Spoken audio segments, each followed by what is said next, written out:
prova ta thoja.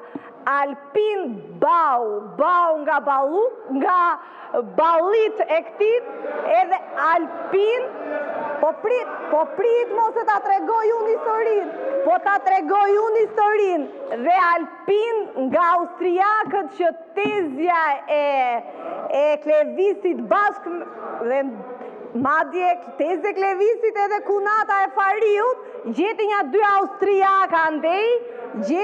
dy austriaka ndej nga rruga, i mori edhe krijoi këtë.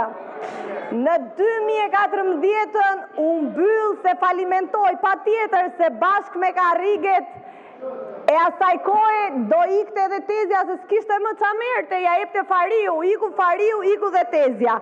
Kjo ishte administrata e tezës së Klevisit dhe kunatës së dashur të Farihut.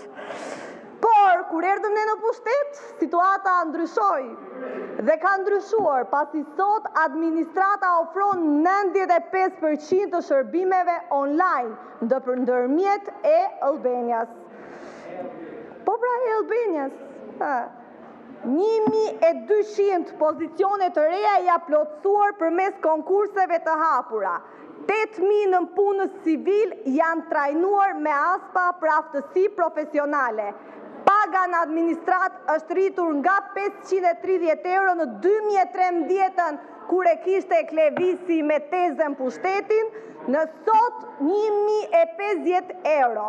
Një hap historik që i jep vlerën e dur shërbimit publik dhe e bë shtetin më të fortë. Ja të mbaroj unë, zoti Këlliçi, dhe pastaj orientoj që mund të flasi. Po për ne, rritja e pagave nuk është vetëm një masë ekonomike.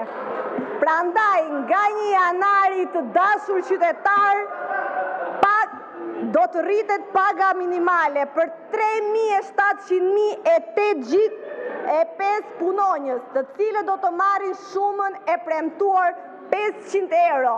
Kjo do t'jetë rritja e parë, por jo e vetme gjatë këtij mandati, sepse paga minimale do të arrijë në 700 euro. Dhe jo vetëm kaq, por siç kemi premtuar, qeveria do të subvencionojë për një periudhë 9 mujore me 90 milion euro shtesën e kostos së sigurimeve për të punësuarit në sektorin privat.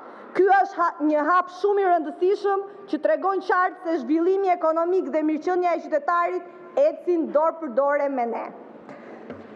Në thelb, kjo është filozofia jonë qeverisëse.